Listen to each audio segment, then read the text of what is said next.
The message arrived on a Tuesday morning, wrapped in the formal language of the Galactic Concord. Ambassador Katie Marsh read it 3 times before she believed it was real. She sat in her small office on the human embassy station, a cup of cold coffee forgotten on her desk, and she laughed. Her aide, a young lieutenant named Sam Griffin, looked up from his workstation. He had been sorting through routine communications all morning, and the sound of his boss laughing was unusual. Katie was not the type to laugh at work. She was sharp, careful, and always thinking 3 steps ahead. That was why Earth had sent her to represent humanity among the stars. "Something funny?" Sam asked. Katie slid the holographic document across her desk. The blue light flickered as Sam picked it up and began to read. His expression changed from curiosity to confusion, to something that looked a lot like fear. "The trial of beasts," he said slowly. "They want us to participate in the trial of beasts." "They do," Katie confirmed. She leaned back in her chair and folded her hands. "Every 50 cycles, the Concord holds this tournament. Each member species must bring 1 creature from their homeworld. A beast. Something that shows the galaxy what kind of predators their planet produces." Sam scrolled through the document. The rules were simple but strict. The creature had to be organic. No cybernetic enhancements. No genetic modifications beyond natural breeding. It had to be capable of surviving in standard atmospheric conditions, and it had to be dangerous. "This is a trap," Sam said. "It has to be. Humanity has only been part of the Concord for 3 years. We have no standing. No respect. The other species still think we are a joke." He was not wrong. When humanity first made contact with the Galactic Concord, the reaction had been something between amusement and pity. Humans were small.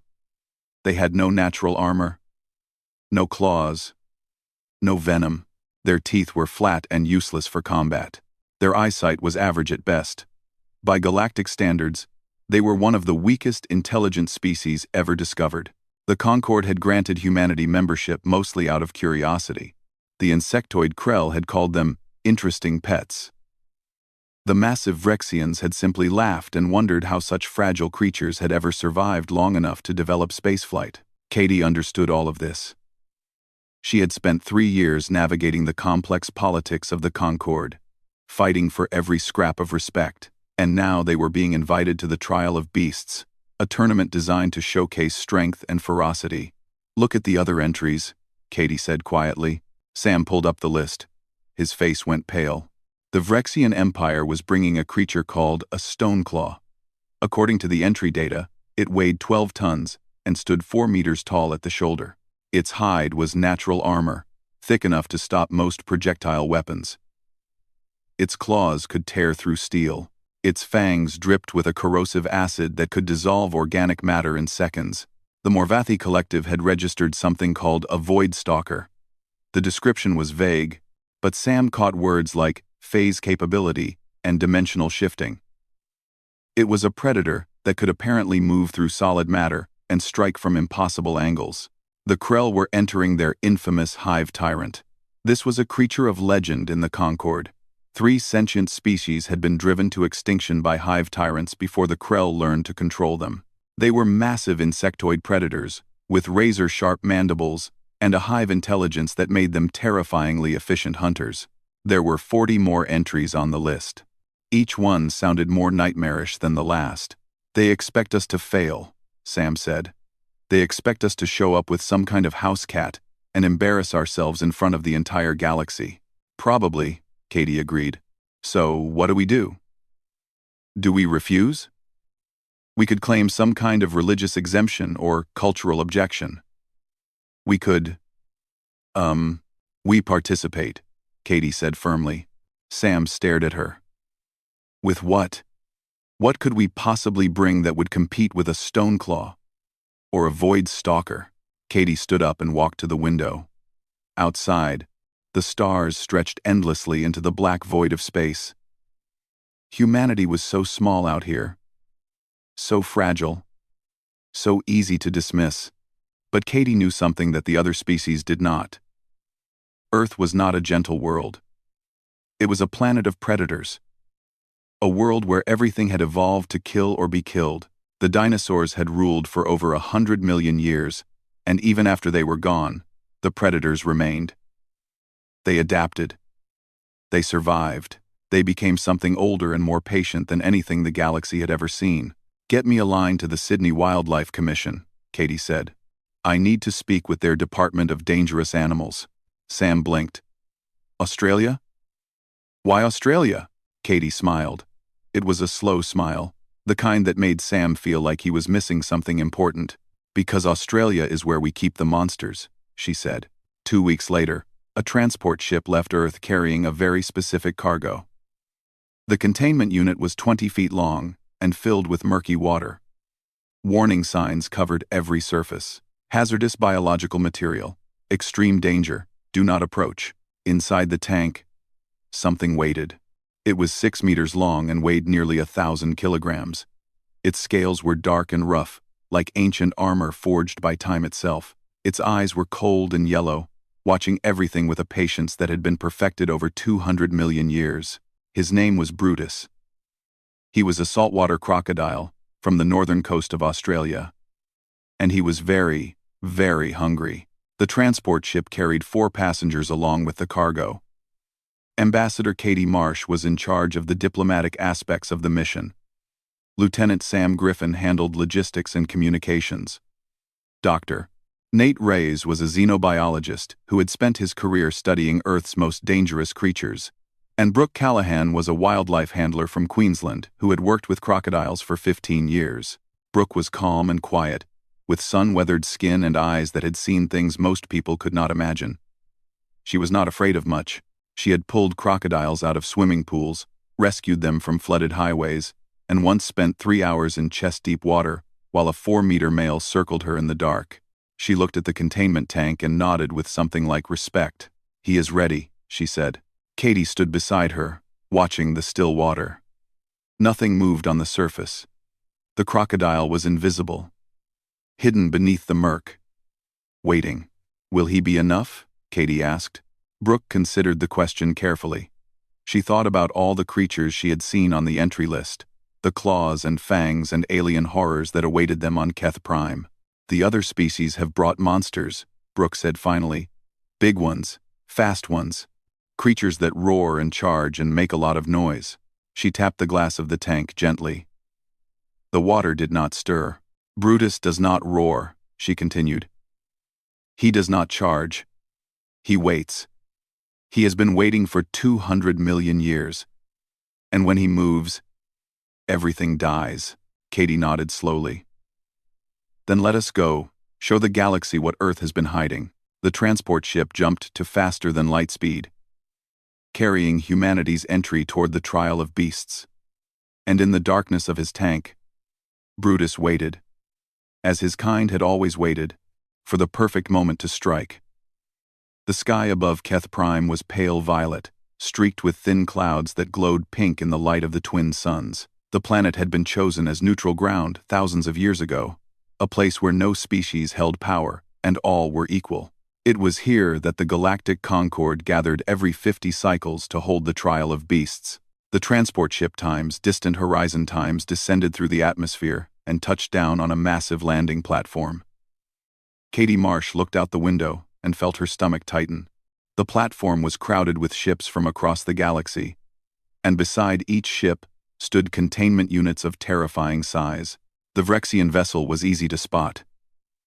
It was a warship, bristling with weapons, and beside it stood a cage the size of a small building. Something moved inside. Something huge and dark. Katie could hear it growling even through the walls of her own ship. The Morvathi ship was sleek and silver, almost beautiful. Their containment unit was a sphere of black metal that hummed with strange energy. Whatever was inside could not be seen, but Katie noticed that other species gave it a wide distance. The Krell had brought an entire carrier. Their hive tyrant was housed in a reinforced chamber that took up half the landing platform. Warning lights flashed around it constantly, and armed guards stood at every entrance. And then there was the human ship. Small, simple, unremarkable. Their containment unit was wheeled out by a hover crane, and Katie watched the reactions of the nearby delegates. A group of Rexians stopped talking and stared. A Morvathi official tilted his head in what might have been confusion.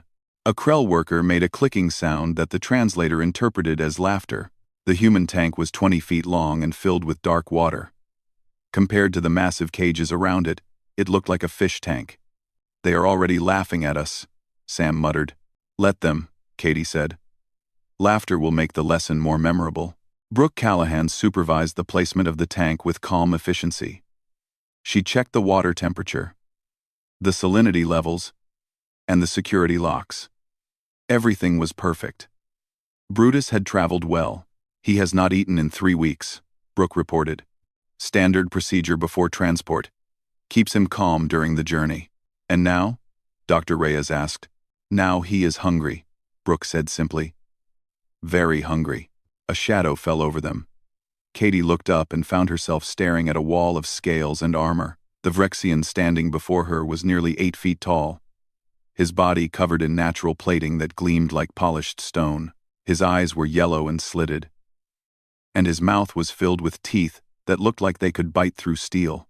"I am High Adjudicator Krovax," the Vrexian rumbled.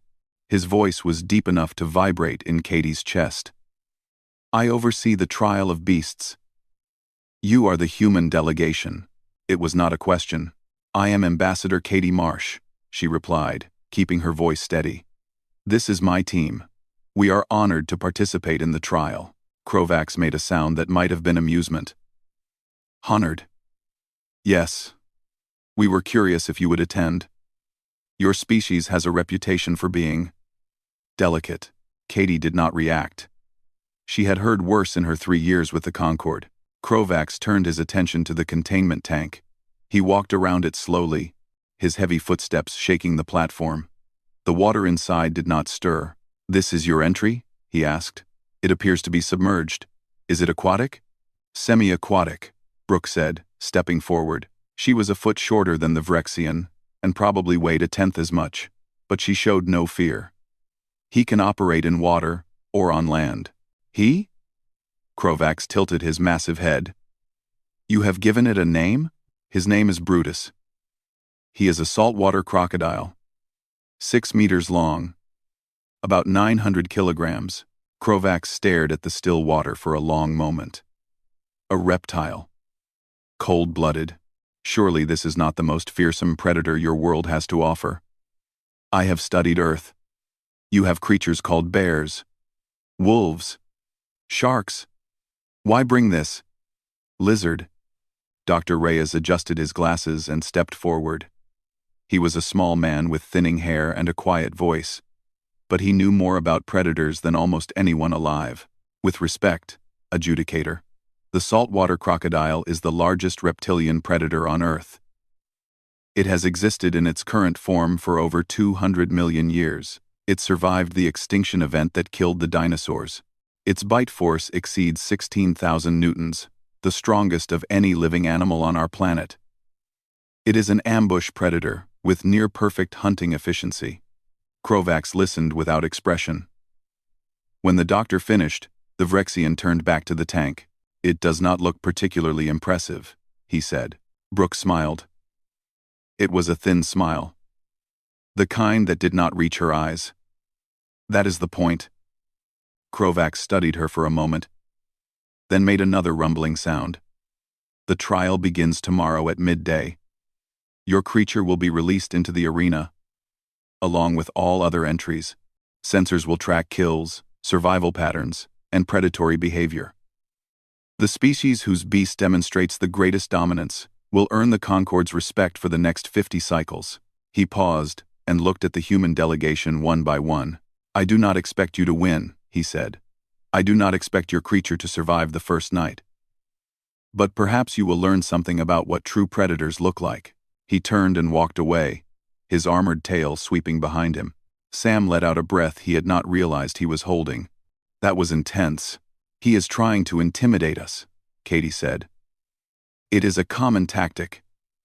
Make the new species feel small before the competition even begins." "Is it working?" Sam asked. Katie watched Krovax disappear into the crowd of delegates. "No," That night, the human team gathered in their assigned quarters to review the competition. Dr. Reyes had compiled data on every creature entered in the trial, and the list was terrifying. The Stoneclaw was even more dangerous than the entry data suggested. Previous trials had shown it could run at speeds of 40 kilometers per hour despite its massive size. Its acid fangs could melt through bone in seconds. The Voidstalker was worse. It could phase through solid matter for brief periods, allowing it to bypass any defense. It attacked from shadows and killed before its prey even knew it was there. The Hive Tyrant was perhaps the most frightening of all. It was not just a predator but a weapon of war. The Krell had used them to conquer entire planets. "We are outmatched," Sam said quietly. "Every one of these creatures is bigger, faster, or more powerful than Brutus." Brooke shook her head. "You are thinking like prey. Bigger and faster do not always win. The crocodile has survived for 200 million years because it does not fight fair. It does not chase, it does not warn, it waits, and it strikes, and it kills." She pulled up a video on her tablet. It showed a crocodile, lying motionless in murky water, invisible except for its eyes. A water buffalo approached the edge of the river. 1 second the buffalo was drinking. The next second it was gone, dragged beneath the surface with terrible speed. "That is how Brutus hunts," Brooke said. "He does not need to be the biggest. He needs to be patient. And patience is something the crocodile has perfected over millions of years." Katie nodded slowly. "Then we let him hunt his way. We trust the crocodile." Outside the window, the twin suns of Keth Prime were setting, casting long shadows across the landing platforms. Somewhere in the darkness, dozens of alien monsters waited for the trial to begin. And in his tank of murky water, Brutus waited too. He had waited his whole life for this. His kind had waited for 200 million years. One more night was nothing. Tomorrow, the galaxy would learn what patience could do. The arena was a masterpiece of engineering. 50 square kilometers of synthetic wilderness, built inside a massive dome on the northern continent of Keith Prime. There were forests of alien trees, mountains of artificial stone, grasslands that stretched to the horizon, and a river system that wound through it all like a silver snake. The Galactic Concord had spent centuries perfecting this environment. Every trial of beasts took place here, and every trial reshaped the landscape. Creatures died, fought, and killed within these walls, and the galaxy watched it all through millions of sensor drones that floated invisibly through the air. Katie Marsh stood in the observation deck, a vast chamber built into the dome's outer wall. Holographic screens filled every surface, showing live feeds from across the arena. Delegates from hundreds of species packed the viewing galleries, talking, arguing, and placing bets on which creature would dominate. The human delegation had been given seats in the back, far from the main displays. It was a deliberate insult, a way of showing them their place in the galactic hierarchy. Katie did not complain. She preferred it this way. It was easier to watch without being watched. "Release points have been assigned," Dr. Reyes reported, checking his tablet. "Brutus will be deployed near the central river system. Good water access. Plenty of cover." "And the other predators?" Sam asked. "Scattered across the arena. The Stoneclaw is being released in the eastern forest. The Voidstalker goes to the northern mountains. The Hive Tyrant will be deployed near the southern grasslands." "Doctor," Reyes paused, "but they will all need water eventually. The river is the only major water source in the arena." Katie nodded. "So everything comes to Brutus. He just has to wait." Brooke Callahan was down in the deployment zone, supervising the final preparations. She had insisted on being there personally, on making sure Brutus was released properly. The crocodile had been her responsibility for 3 weeks, and she was not going to abandon him now. The containment tank was positioned at the water's edge. Brooke checked the release mechanism one final time, then stepped back. The countdown had begun. "Good luck, old man," she whispered. The release signal came at exactly midday. Across the arena, 43 containment units opened simultaneously. The noise was incredible. Roars shook the air. Shrieks echoed off the dome. The stone claw burst from its cage and charged into the forest, its massive claws tearing through trees like paper. The void stalker flickered into existence and vanished again, its movements impossible to track. The hive tyrant emerged with a sound like 1,000 insects screaming at once, and Brutus slipped into the river without a sound. He did not splash. He did not thrash. He simply slid beneath the surface and disappeared, leaving nothing but a ripple that faded within seconds. The sensor drones tracked his movement for a few meters, then lost him in the murky water. In the observation deck, a Vrexian delegate laughed. The human beast is hiding already. Perhaps it knows it cannot compete. Others joined in the laughter. The feeds showed the Stoneclaw hunting in the forest, the Void Stalker stalking through shadows, the Hive Tyrant claiming territory with brutal efficiency. These were predators. These were monsters. These were worthy of the trial. The crocodile was just a lizard that hid underwater. Hours passed. The first kills were registered by the sensor network. A Morvathi creature called a spine demon killed 2 smaller predators in the western forest. The Stoneclaw caught something near the mountain base and tore it apart. The Hive Tyrant established dominance over the southern grasslands, killing anything that entered its territory. Brutus registered nothing. He remained in the river, motionless, invisible. Commentators from a dozen species mocked the human entry openly. One popular feed called him the sleeping lizard and predicted he would be dead by morning. Katie watched the feeds without expression. She had expected this. Let them laugh. Let them underestimate. That was exactly what the crocodile needed. Night fell over the arena. The twin suns of Keth Prime dipped below the horizon, and darkness swept across the synthetic wilderness. Most predators became more cautious at night. Vision was limited. Sounds were distorted. The smart hunters found shelter and waited for dawn. The Hive Tyrant was not cautious. It had ruled the darkness on 100 worlds. Its compound eyes could see heat, movement, and electromagnetic fields. Night was when it hunted best. The massive insectoid creature moved toward the river. It had been hunting all day, burning energy at an incredible rate. Now, it needed water. Its sensors swept the area. Searching for threats, it detected nothing dangerous.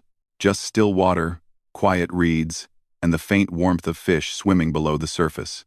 The Hive Tyrant approached the river's edge. It lowered its head to drink. Brutus had been waiting for 6 hours. He lay submerged in the shallows, his body pressed against the muddy bottom, his eyes just above the waterline. He had not moved. He had not breathed except in slow, controlled intervals. He was invisible. A shadow in the darkness. A memory of an age when his kind had hunted creatures far larger than this. The Hive Tyrant's head touched the water. Brutus exploded from the shallows with a speed that defied his massive size. His jaws opened wide, revealing rows of teeth designed for one purpose: to grip and never let go. The crocodile's mouth clamped around the Hive Tyrant's thorax with a force that cracked chitin like glass. The insectoid creature had no time to react, no time to fight, no time to understand what was happening. Brutus rolled. The death roll was an ancient technique, perfected over millions of years. The crocodile's body twisted with tremendous force, spinning in the water, tearing flesh, and breaking bone. The Hive Tyrant was dragged beneath the surface, its legs thrashing uselessly against an enemy it could not escape. The sensor drones captured everything. The kill was registered in 4.7 seconds. One of the most feared predators in the galaxy had been destroyed in less time than it took to draw breath. In the observation deck, silence fell. High Adjudicator Krovax stared at the holographic replay, watching the crocodile drag the Hive Tyrant underwater again and again. The Vrexian's face showed no expression, but his claws had dug into the armrest of his seat hard enough to leave marks. Katie Marsh allowed herself a small smile. The sleeping lizard woke up, she said quietly. Sam Griffin was staring at the screen with wide eyes. That was... I have never seen anything move that fast. Ambush predator, Doctor, Reyes said, his voice calm but his hands trembling slightly. The saltwater crocodile does not chase its prey. It waits until the prey comes to it. And when it strikes, It strikes with everything. Across the observation deck, delegates were pulling up data on Earth, on crocodiles, on the strange little planet that had produced such a creature. What else did the humans have hiding on their world? What other monsters had they kept secret? In the arena, Brutus sank back beneath the surface of the river. His hunger was not satisfied. One kill was not enough. He settled into the mud, his eyes watching the banks, and he waited. There would be more prey tonight. There was always more prey, and the crocodile had all the time in the world. By the third day of the trial, Brutus had become a legend. The feeds that had mocked him now spoke his name with something close to fear. Commentators analyzed his hunting patterns, his strike speed, his terrifying patience. Biologists from across the galaxy requested data on Earth's reptiles. Betting markets shifted wildly as species reconsidered what they knew about the human homeworld. The crocodile had not moved from his territory. He did not need to.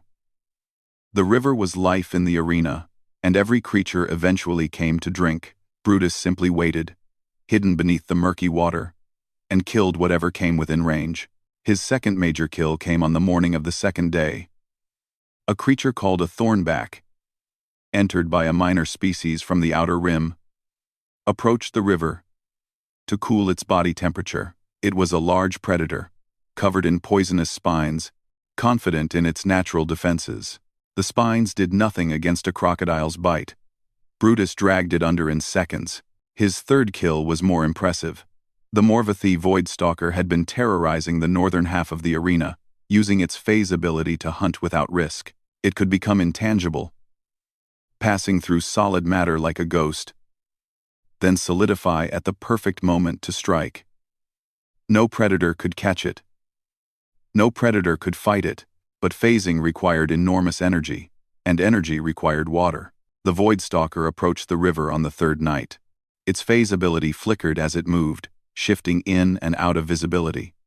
The creature was cautious. It had seen the feeds. It knew something dangerous lived in this water, but it was also desperate. 3 days without drinking had weakened it. The phase ability was becoming unreliable. It needed water now, or it would die of thirst before any predator could touch it. The Voidstalker crouched at the river's edge. It scanned the water with senses that could detect dimensional disturbances, electromagnetic fields, and thermal signatures. It found nothing. The river looked empty. It began to drink. Brutus had been lying motionless for 8 hours, buried in mud at the bottom of the shallows. His body temperature had dropped to match the water around him. His heart beat once every 2 minutes. To any sensor, he was just another rock on the riverbed. The Voidstalker's tongue touched the water. Brutus struck. The creature tried to phase, tried to become intangible, but the crocodile's jaws were already around its neck. Phasing did not help when something was already inside you. The Voidstalker flickered, half solid and half ghost, but the crocodile did not care. He clamped down harder and rolled, tearing the creature apart across 2 dimensions. The kill registered in 3.2 seconds. In the observation deck, the Morvathi delegation sat in stunned silence. Their Voidstalker had been undefeated for 6 consecutive trials. It had killed creatures 10 times its size. It had never even been injured. Now it was dead. Killed by a reptile from a world most of them had never heard of. Katie Marsh watched the replay without expression, but inside she felt a fierce pride. This was what humanity had brought to the trial. Not the biggest monster. Not the fastest hunter. Something older. Something patient. Something that had been killing long before most galactic species had learned to walk upright. The 4th day brought the confrontation everyone had been waiting for. The Vrexian Stoneclaw had dominated the eastern forest since the trial began. It was the largest predator in the arena, a mountain of armor and muscle that crushed everything in its path. It had killed 9 other creatures, more than any other entry except Brutus himself. But the Stoneclaw was smart. It had watched the feeds. It had seen what happened at the river. It knew that the water was death, and it had avoided the crocodile's territory completely, until now. 4 days without water had taken their toll. The Stoneclaw's movements were slower, its acid fangs less potent. It needed to drink, and there was only one place to drink. The massive creature approached the river at dawn, moving carefully through the reeds. Its armored head swept back and forth, scanning for danger. It knew the crocodile was here somewhere. It just had to find it first. Brutus was not in the water. The crocodile had crawled onto the bank during the night, dragging his massive body through the mud to a position 20 meters from the river's edge. He lay in a patch of tall reeds, his dark scales blending perfectly with the shadows. His eyes never blinked as he watched the Stoneclaw approach. The Vrexian creature reached the water and lowered its head to drink. Its guard was up. Its senses were alert. It was watching the river. It was not watching the reeds. Brutus charged. The attack was not silent this time. The crocodile burst from cover with a hiss that echoed across the arena, his jaws open wide, his body moving with terrifying speed. The Stoneclaw spun around, raising its claws to defend itself. The two predators collided with a sound like thunder. Brutus's jaws clamped around the Stoneclaw's throat, but the creature's natural armor held. The crocodile's teeth could not penetrate the thick plating. The Stoneclaw roared in triumph and slashed at Brutus with its acid-laced claws. The acid burned. It seared across the crocodile's scales, leaving smoking trails of damage. Any other creature would have let go. Any other creature would have retreated. Brutus was not any other creature. He adjusted his grip, finding the gap between the armor plates, and bit down harder. His jaws applied 16,000 newtons of force, enough to crush bone, enough to deform steel. The Stoneclaw's armor cracked. The creature thrashed wildly, trying to shake the crocodile loose. Its claws raked across Brutus's body, again and again. Blood mixed with acid on the riverbank. The two predators rolled through the mud, locked together in a battle that neither would surrender. 11 minutes passed. The Stoneclaw stopped moving. Brutus held his grip for another 2 minutes, making sure the creature was truly dead. Then he released it and dragged himself back toward the water. His body was covered in wounds. Acid burns marked his scales. One of his eyes was swollen shut, but he was alive, and the Stoneclaw was not. In the observation deck, High Adjudicator Krovax watched the feeds with an expression that was impossible to read. His species had bred stonebacks for 1,000 generations. They had engineered them for combat, selected them for strength and ferocity. The Stoneclaw was supposed to be perfect. It had lost to a crocodile. Dr. Reyes stood beside Katie, his tablet recording data on the battle. The crocodile's pain response is minimal, he explained quietly. Reptiles do not experience pain the way mammals do. They can sustain tremendous damage and continue fighting. Brutus did not retreat because he physically could not feel enough pain to trigger a retreat response. Katie nodded slowly. He just kept biting. He will keep biting until his jaw muscles fail, or his brain stops functioning, Reyes confirmed. That is how crocodiles have survived for 200 million years. They do not give up. They do not surrender. They simply endure. In the arena, Brutus slipped back into the river. His wounds would heal in time. Crocodiles were remarkably resilient. In a few days, he would be hunting again. But for now, he rested. He had waited 200 million years. He could wait a little longer. The trial of beasts ended on the 7th day. Of the 43 creatures that had entered the arena, only 6 remained alive. Most had been killed by other predators. Some had died from injuries, starvation, or the harsh conditions of the synthetic wilderness. A few had simply disappeared. Their bodies never found. Their fates unknown. Brutus was among the survivors. He had not moved from his territory in 7 days. He had not needed to. The river had brought everything to him. And he had killed whatever came within range. 12 confirmed kills, more than any other creature in the trial. The highest efficiency rating ever recorded. The lowest energy expenditure of any predator in Concord history. The crocodile had dominated without ever leaving the water. The sensor drones captured the final hours of the trial.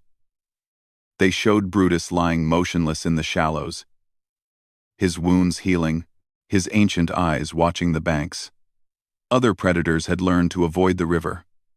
They chose thirst over the death that waited in those murky waters.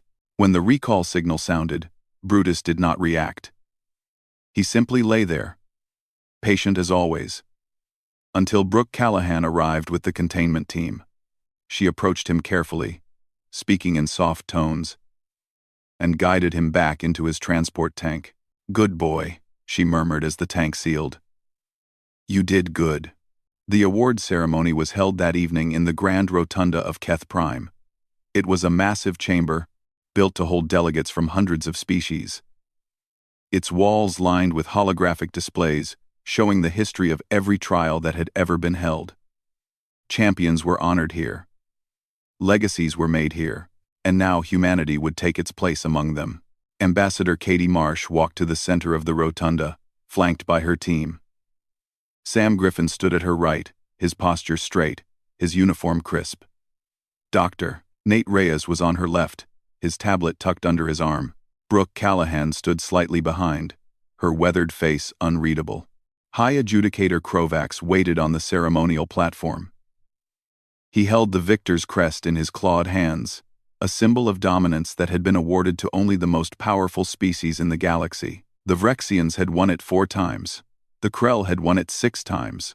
No young species had ever claimed it. Until today, the trial of beasts has concluded, Krovax announced, his voice echoing through the rotunda. The results are undeniable.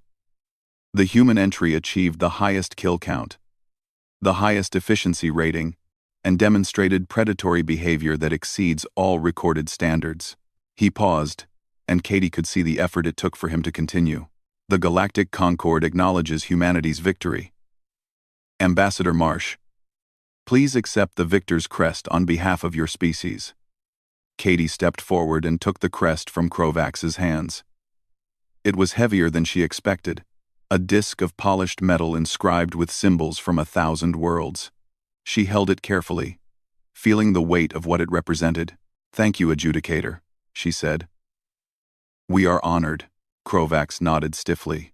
"You have proven yourselves. The Concord acknowledges humanity's strength." Katie smiled. It was a polite smile, diplomatic and controlled, but her eyes were sharp. "Thank you," she said again. "But I want to be clear about something." She turned to face the assembled delegates. Hundreds of species watched her from the galleries. Thousands more were watching through live feeds across the galaxy. This was her moment. This was humanity's moment. "The saltwater crocodile is not the most dangerous creature on Earth," she said. "It is not our apex predator." A murmur rippled through the crowd. Delegates leaned forward, curious and confused. If the crocodile was not their most dangerous animal, what was? Then what is? Krovax demanded. His voice was harsh, almost angry. What creature could possibly be more fearsome than what we have witnessed? Katie let the silence stretch for a moment. Then she spoke. "We are." The word hung in the air like a thunderclap. "Humans," Katie continued, "hunted the crocodile's ancestors. We drove dozens of species to extinction before we even developed agriculture. We conquered every environment on our planet: deserts, oceans, frozen wastelands, volcanic islands. We did not do it with claws or fangs or armor. We did it with patience, cooperation, and an absolute refusal to stop." She gestured toward the display screens, where footage of Brutus played on a loop. "This creature is 200 million years old. His kind survived the asteroid that killed the dinosaurs. They survived ice ages and volcanic winters, and the rise and fall of countless other species. They are perfect predators, unchanged because they never needed to change." Katie paused, letting her words sink in. "And we tamed them. We studied them. We learned to live alongside them, not because we were afraid, but because we respected what they were. On Earth, humans are the predator that everything else fears. We are the reason other species go extinct. We are the reason the crocodile is not the apex predator of our world." She looked directly at Krovax. "You asked us to bring a beast. We brought one. But make no mistake, Adjudicator, the crocodile is not our weapon. He is our companion, a creature we have chosen to protect and preserve. If you want to see what humanity can really do, do not look at the crocodile." Her voice dropped, soft but somehow more dangerous than before. "Look at us. The rotunda was silent. Not the silence of confusion or boredom, but the silence of understanding. The silence of species realizing that they had underestimated something important. Krovac stared at the human ambassador for a long moment. Then he inclined his head in something that might have been respect. "The conquered will remember this day," he said.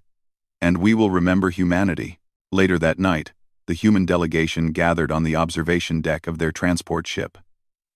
Keth Prime glowed below them, its violet sky fading into the darkness of space. The trial was over. The victory was won. But the real work was just beginning. Brooke Callahan sat near Brutus's tank, feeding him chunks of raw meat through a secure hatch. The crocodile ate slowly, methodically, his ancient patience unchanged by everything that had happened. "Do you think they understood?" Sam asked, staring out at the stars. Dr. Reyes shrugged. "Some of them. The smart ones. They will go home and study Earth more carefully. They will learn about our history, our wars, our capacity for both creation and destruction." "And the others?" Sam pressed. "The others will continue to underestimate us," Reyes said, "until they learn better." Katie Marsh stood at the viewport, the victor's crest still in her hands. She thought about everything that had led to this moment. 3 years of being dismissed. 3 years of being laughed at. 3 years of watching humanity treated like children in a galaxy of giants. That was over now. "We sent a message today," she said quietly. "Not just about what Earth can produce, but about what humanity is willing to do. We came to their competition. We played by their rules. And we won." Sam nodded slowly. "So what happens next?" Katie looked at the stars, at the endless darkness filled with billions of worlds and trillions of beings, most of whom had never heard of Earth or humanity. "Next, we show them what else we can do," she said. The crocodile was just the beginning. Behind her, Brutus finished his meal and settled back into the water. His eyes closed slowly, but some part of him remained alert, watching, waiting. 200 million years of evolution had made him perfect. Humanity was still evolving, and they were just getting started.